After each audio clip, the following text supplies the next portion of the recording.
जुन्नर तालुक्यामध्ये गेल्या 5-6 वर्षापासून कांद्याची लागवड मोठ्या प्रमाणात होते. मागील वर्षी मे महिन्यामध्ये पाऊस सुरू झाल्यामुळे लोकांनी शेतामध्ये केलेला कांदा साठवून ठेवला. पाऊस उघडला नाही, हा संपूर्ण कांदा वायाला गेला. यंदाच्या वर्षी मोठ्या प्रमाणात कांद्याची लागवड झाली.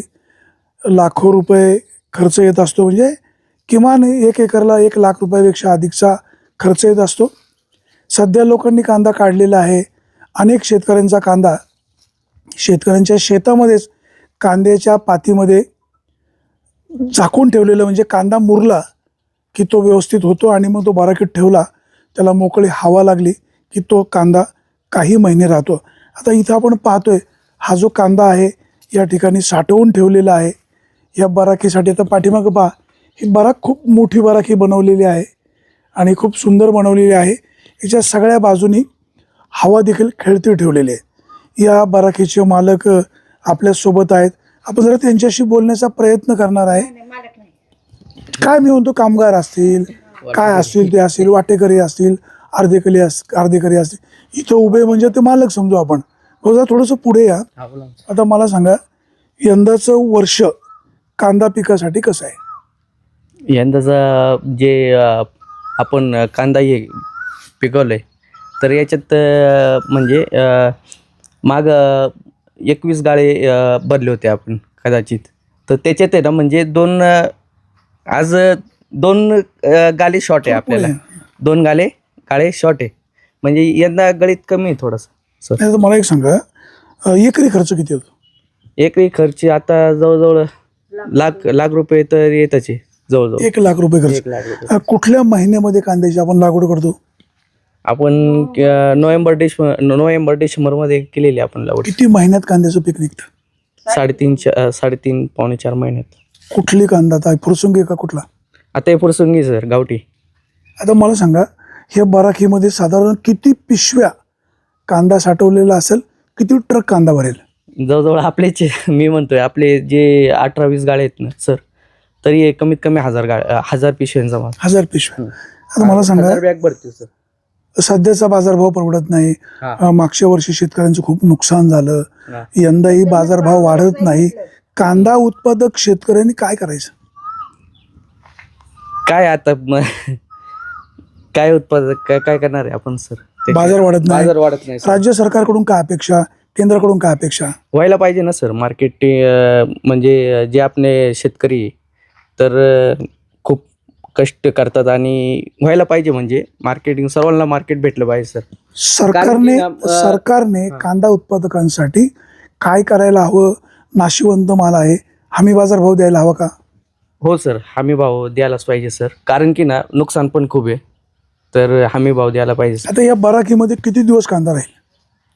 जवळजवळ सप्टेंबर, ऑक्टोबर, नोव्हेंबर. आता हे माझं जे होते ना, तर नोव्हेंबर डिसेंबरपर्यंत होते सर. नोव्हेंबर डिसेंबरपर्यंत आपण मागच्या वेळेस जे आपण हे केलं आहे, निर्यात चालू झाली होती, त्या निर्यात चालू झाली होती ना सर, तर नाही होती, थोडे दिवस टिकून राहिली निर्यात आणि त्याच्यानंतर आपण कांदा गाळ्या आपण देऊन टाकले होते सर. कांद्याची शेती परवडते? नाही तसं बघायला गेलं तर नाही परवडते, पण आता करावं तर लागणारच आहे सर. तुम्ही आता अर्धलनी जमीन करता का कसं? वाटेनी सर, अर्ध वाट. मग आता एवढं भांडवल, बाजारभाव नाही मिळाला तर मोठा तोटा होतो, मग कसं? मग काय सण करावं लागेल ना सर. सण तर करावं लागेल. आपण पाहतोय जगाचा पोशिंदा. पाहू शकता तुम्ही, फ्लॉवर आता फ्लॉवर येऊन पडलेली आहे. फ्लॉवरला जेवढं आपण कांदे पीक काढलंय त्याच्यावर जवळजवळ 4-4.5 एकर ये आपला फ्लॉवर लागवड करायची सर. दरवर्षी कांद्यानंतर फ्लॉवर? हा, फ्लॉवर किंवा झेंडू पैसे होतात. आता यावेळेस झेंडू नाव आहे सर, झेंडू नाही लावलेली, फ्लॉवरची लागवड करायची सर. जगाचा पोशिंदा तो बळीराजा विविध संकटांचा सामना नेहमी करत असतो. दुःख त्याच्या 5वीला पोचलेले आहेत. आता पहा, हे कांद्याची बराक आहे. 1000पेक्षा अधिक पिशवी या ठिकाणी कांद्याची भरली जाणार आहे. अर्धलीने शेती करतात. जर बाजारभाव नाही मिळाला तर भांडवली खर्च कसा फेडायचा? अर्धलदाराला काय द्यायचं? अर्धलदार त्याच्या नावाने माल विक्री करणार, त्याचे पैसे अर्धलीचे काढून घेणार. बिचाऱ्या अर्धलदाराच्या, म्हणजे ज्यांनी मजुरी केली त्याच्या हातामध्ये काय राहणार? खताच्या किमती वाढल्या, औषधांच्या किमती वाढल्या, परंतु शेतकरी जो शेतामध्ये माल पिकवतो त्याचे बाजारभाव मात्र डाऊन झाले. जे मजूर आहेत त्यांचा देखील दर खूप वाढलेला आहे. मजुरांचं मजूर व्हावं लागतं तेव्हा ते कुठेतरी कामावर येतात. 1000 रुपये जोडीनं सुद्धा मजूर मिळत नाही. शेतकऱ्यांनी शेतामध्ये साठवून ठेवलेला कांदा आता बराखीमध्ये आणलेला आहे. आकाशामध्ये ढग आलेले आहे. पाऊस कधी पडेल याचा भरोसा नाही. आपण म्हणतो शेतकरी हा जगाचा पोशिंदा, परंतु हाच पोशिंदा सध्याच्या परिस्थितीमुळे भिकेला लागलेला आहे. मायबाप सरकार, तुम्ही या जगाच्या पोशिंद्याला साथ द्या. कांदा उत्पादकाला जर साथ दिली नाही तर भविष्य काळात आपल्या तालुक्यामध्ये सुद्धा कांदा उत्पादक शेतकऱ्याला आत्महत्या करण्याशिवाय पर्याय नाही. लाखो रुपये खर्च करून अशा प्रकारच्या मोठ्या टोलेजंग बराखी बांधायच्या आणि बाजारभाव नसला, पाऊस आला तर हे कांदे सगळे सोडून जातात. लाखो रुपये शेतकऱ्यांचे वाया जातात. पुन्हा कुठून तरी उसने पैसे घ्यायचे, कांद्याची लागवड करायची किंवा वेगळं काही पीक घ्यायचं आणि त्यालाही जर बाजारभाव मिळाला नाही तर ह्या शेतकऱ्यांनी करायचं काय असा प्रश्न निर्माण होतोय. सुरेश वाणी, बिगर टाइम्स, निमगाव सावा. पैसे नको देऊ बाबा, पण जसं कांद्याला बाजार वाढव, हर मालाला बाजार वाढव. हा मला लय अपेक्षा आहे, म्हणजे मालाला बाजार. आता तोच ना तो लाडका भाऊ, पैसे येतात तोच लाडका भाऊ ना आमचा देवा भाऊ. हा हा शेतकऱ्यांच्या अडचणी मावशी खूप आहेत. हा बाजारभाव वाढत नाही, कांदा नाशिवंत आहे. काय शेतकऱ्यांनी नाही शेतामध्ये नाही, सगळे मालाला बाजार दे आम्हाला, असं म्हणजे अपेक्षा आहे का सगळे मालाला बाजार भेटावा, म्हणजे अशी अपेक्षा आमची आहे. किती वर्ष कांदा करतो? आम्ही मग 7-8 वर्ष झालं कांदा करतो. काय पैसे होतात का? 15 वर्ष झाले कांदा करतो. पैसे होतात का कांद्याचे? एकदा दोनदा झाले फक्त, नाहीतर लेवल आहे आमची. आता मागच्या वर्षी किती कांदा होता? मागच्या वर्षी आमचा होतं 21 गाडी. यंदा किती एकर लागवड केली? आता लागवड किती? किती लागवड? आता 4-4.5 एकर. काढणीला खर्च किती येतो? मस्त येतो, म्हणजे असं 30,000 रुपये एकरी येतो. मजूर किती पैसे येतात कांदा काढायला रोज? मजूर 1000 रुपये जोडी. आता देशाचे पंतप्रधान नरेंद्र मोदी आहेत, हा, ते म्हणाले होते कांद्याला योग्य बाजारभाव मी मिळवून देणार. नाही देईन ना मोदी सरकार, बाजार देणारच आम्हाला, पण मरत नाही तर देणारच आहे वाढून. कोण मरत नाही तो पण आम्ही मरत नाही तर म्हणजे बाजारभाव देत नाहीत.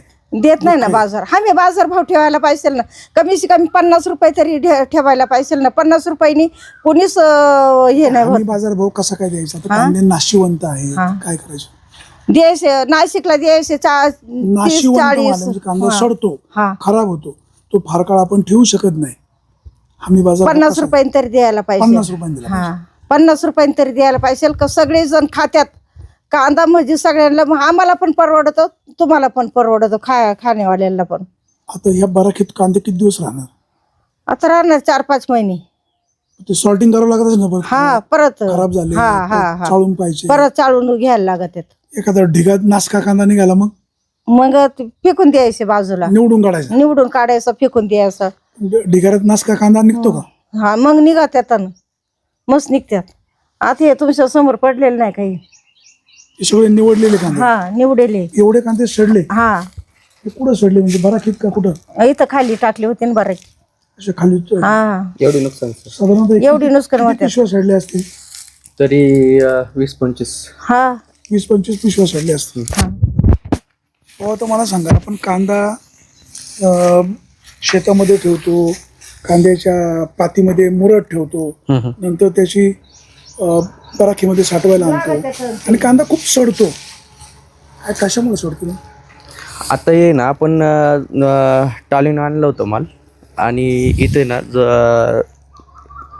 दोन आहे ना, 2 लाईन केले होते आपण. आम्ही पण गरीब. तर इथं जे आपण ट्रॉली खाली गेली, ट्रॉली ना, ट्रॅक्टरची ट्रॉली खाली गेली ना, तेव्हा ते थोडीशी माती लागली होती, तर त्यामुळं थोडं दम धरलं किती त्याने. पिशव्या सडल्या असतील? जवळजवळ एक 20-25 पिशव्या आहे सर. ते बराखीला खर्च किती आला असेल मालकाला? तरी आता हे जवळजवळ 15-16 लाख पर्यंत गेले असेल सर, कारण की यांची खरेदी सर. आता मला एक सांगा, देशाचे पंतप्रधान नरेंद्र मोदी आहेत, हो. ते म्हणाले होते मी कांद्याला बाजारभाव मिळवून देणारच. त्यांनी वाढवा ना. काय मोदी सरकार शेतकऱ्यांच्या फायद्याचं का तोट्याचं? अजून जेव्हापासून ते आलेच सर, मला नाही वाटत का पुढं पण आपले शेतकरी जगू शकतात. कारण की शेतकरी अजून पण आहे ना एवढ्या अडचणीत आहे. म्हणजे व्हायला पाहिजे सर. मार्केटिंग आहे ना, कांद्याला मार्केट व्हायला पाहिजे, तर भाजीपाल्याला मार्केट नाही सर. तर व्हायला पाहिजे, 100% व्हायला पाहिजे. तुमचे डोळे भरून आलेत. हां हां. काय कशामुळे म्हणजे? नाही फक्त आपण की जे आपले जे शेतकरी म्हणजे खूप मेहनत करतात, कष्ट करतात, तर व्हायला पाहिजे सर. एक माझं एक मत आहे. मग बाजारभाव दिला पाहिजे. हो, बाजारभाव 100% द्यायला पाहिजे. आणि आमची देवाभाऊला पण आमची हे विनंती आहे का शेतकरी जागाचा हे पोशिंदा आहे, तर त्यांना खूप मार्केटिंग आणि बाजारभाव पण द्यायला पाहिजे सर. तुमच्या कुटुंबात किती माणसं असतात? आम्ही जवळजवळ आता 11 जण आहे आम्ही फॅमिली. कुटुंबातले हो सगळे शेती करतात? हो, सगळे शेती करतात. आम्ही जेव्हा गावावरून आलो सर, आमचं पारुंड चिंचोली माहिती आहे, चिंचोली काशीत, हां तिथले आम्ही. तर आम्ही 2000 साली आमचे मामाचंच गाव आहे, तर मामांच्या गावात आलो होतं. तर इथं आम्ही फक्त 5 जण आलो होते आणि आई वडिलांबरोबर आलो होतो आम्ही. शाळेला पण इथं होते सर, शाळेत पण इथं झाले आमची. तुमचे डोळे का भरून आले? डोळे भरून हे काय सांगायचं आता सर, की हे एवढं सडकं माल निघलंय सर. हे आज आमचे जे 20-21 गाळे भरत होते, तर आज आमचे जवळजवळ 18 गाळे सर कंप्लीट आहे सर. म्हणजे उत्पादन घटलं आणि बाजारभाव? हा, उत्पादन घटलं आणि त्याला हमी बाजारभाव पण. इतर जोडधंदा काय करता? गाडी धंदा आहे माझा, गाडी व्यवसाय आहे. गाड्यांना पण आज एवढं हे नाही, कारण की हेच मार्केटिंग जेव्हा भाजीपाल्याला मार्केट राहत नाही, तर गाडी पण चालत नाही. त्यामुळे हे बघू शकते, दोन्ही गाड्या माझीच आहे सर.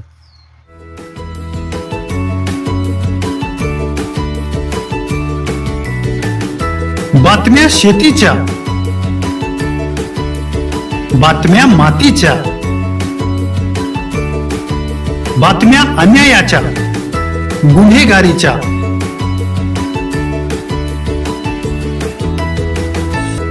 राजकारणाच्या आणि समाजकारणाच्या, शोषणाविरुद्ध बुलंद आवाज, जनसामान्यांच्या हुंकाराची गाज, सत्कार्याला प्रोत्साहन, दुष्कृत्याला अनुशासन, निर्भीड, निस्पृह, सडेतोड, बेधडक आणि रोखटोक म्हणजेच विघ्नहर टाइम्स. शोध बातमीचा, ध्यास सत्याचा. आपलं चॅनल, आपली बातमी. सबस्क्राईब तर कराच, पण बेल आयकॉनवर क्लिक करायलाही विसरू नका.